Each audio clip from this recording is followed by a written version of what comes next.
আসসালামু আলাইকুম রহমতুল্লাহি ওয়া প্রচলিত মিলাদ কিয়াম বিষয় অনেক আলিম উলামাগণ, দেশের শীর্ষস্থানীয় আলিম উলামাগণ অনেকেই বলছেন এটা বেদাত, অনেকেই বলেন এটা মুস্তাহাব মুস্তাহসান। আসলে নবীজির যে জন্মকে অস্বীকার করে এমন কোনো ধর্ম নাই, এমন কোনো দল নাই। নাস্তিক ছাড়া সবাই নবীজির ধর্মকে স্বীকার করে। আর নবীজির জন্মকে কেন্দ্র করে নবীজি যেই দিন জন্মগ্রহণ করছেন, জন্ম বিষয়কে বলা হয় মিলাদ। এই মিলাদকে পালন করা এটা সুন্নত, কিন্তু কিভাবে পালন করা, এটা সাহাবায়ে কেরাম নবীজি যেভাবে পালন করছেন, সাহাবায়ে কেরাম যেভাবে পালন করছেন, এর পরবর্তী আলিম উলামাগণ তবে তাবিঈন, আম্মায়ে মুজতাহিদিন, সলফে সালিহিন যারা এটাকে পালন করছেন, যে সিস্টেমে পালন করছেন, এই সিস্টেমেই পালন করা এটা সুন্নত। যেমন ধরেন, নবীজি উনার জন্মদিনের জন্য রোজা রাখছেন, সোমবারে রোজা রাখছেন, বৃহস্পতিবারে রোজা রাখছেন। এইভাবে জন্মদিন পালন করা এটা সুন্নত। এখন বিষয় হলো, প্রচলিত যে মিলাদ কিয়াম আছে, আমাদের দেশে যে প্রচলিত মিলাদ কিয়াম চলে, এটা একদিক দিয়ে মুস্তাহাব মুস্তাহসান হলো, এটা বেদাতের পর্যায়ে চলে গেছে, আর এটা শক্ত বেদাত হয়ে গেছে।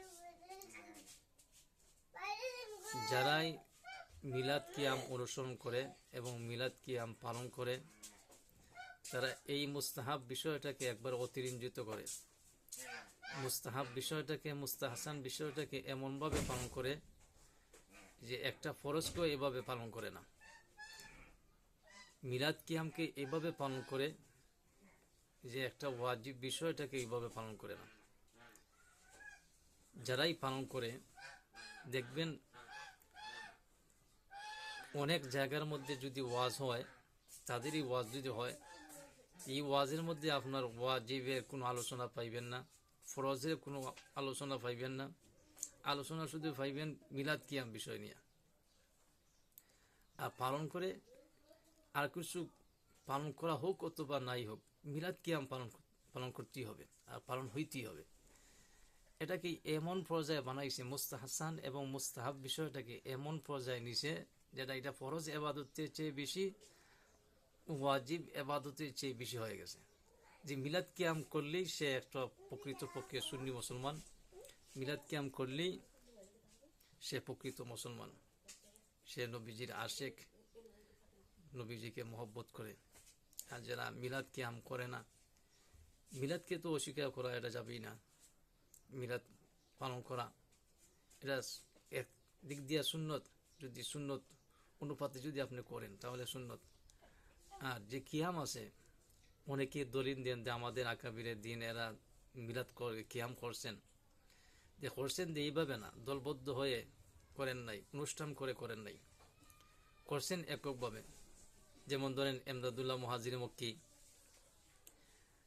ওনাকে দলিল ধরা হইতেছে যে উনি দিয়ে করছেন, হঠাৎ করে ওনার চোখের সামনে নবী করিম সাল্লাল্লাহু আলাইহি ওয়াসাল্লাম কাশফের মাধ্যমে নবী করিম সাল্লাল্লাহু আলাইহি ওয়াসাল্লামকে দেখছেন, সম্মানার্থে দাঁড়ায় গেছেন, সাথে সাথে ওনার ছাত্রগণ যেগুলা ছিল অথবা মুরিদান যারা ছিল তারাও দাঁড়ায় গেছেন। এটা হয়েছিল এককভাবে, উনি বলেন নাই যে দাঁড়াইতে হবে অথবা দাঁড়ানো লাগবে, আমি এখন কিয়াম করব, কিয়ামের সাথে সাথে আপনারা দাঁড়ায় যান, এটা বলেন নাই। ওনারকে সম্মানার্থে ওনারাও দাঁড়ায় গেছেন, যারা মুরিদান আছেন এরাও দাঁড়ায় গেছেন, ছাত্র যারা আছেন ওনারাও দাঁড়ায় গেছেন। কিন্তু বিষয়টা হলো এটা না যে এখন যেভাবে প্রচলিত মিলাদ চলতেছে অথবা প্রচলিত কিয়াম যেভাবে চলতেছে, এভাবে তো নয়। এটাকে আমরা দলবদ্ধভাবে অথবা অনুষ্ঠান করে, এটা হলো ফিতনা, এটা হলো গিয়ে সম্পূর্ণ বেদাত। এভাবে করা মুস্তাহাব মুস্তাহসান বিষয়টাকে মুস্তাহাব মুস্তাহসানের জায়গাতেই রাখতে হবে। এই বিষয়টাকে যদি আপনি ফরজ এবাদতের তুলনায় নিয়ে আসেন অথবা ওয়াজিব ইবাদতের তুলনা নিয়ে আসেন, তাহলে এটা সম্পূর্ণ বেদাত হয়ে যাবে, এটা অতিরিক্ত হয়ে যাবে। একটা কেউ যদি বলে একটা মুস্তাহাব বিষয়টাকে যদি ওয়াজিবের মতো পালন করে, একটা মুস্তাহাব বিষয়টাকে যদি ফরজের মতো পালন করে, তাহলে এটাই বেদাত। করলে সমস্যা নাই, কেউ যদি না করে তাহলে গুনাহ নাই। সারা জীবন যদি একজন না করে তারপরেও কোনো গুনাহ নাই, কিন্তু পালন করতেই হবে।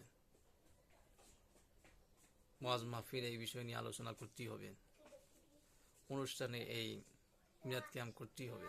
এটা অতিরঞ্জিত, এটাই বেদাত।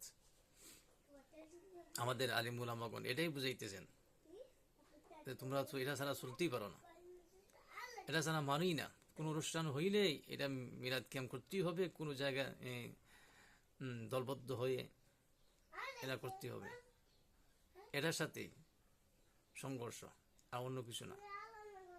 যারাই পালন করে এটাকে মুস্তাহসান মুস্তাহাব হিসেবে পালন করে না, এটা ওয়াজিব থেকে বেশি, ফরজ থেকে বেশি মনে করি পালন করে।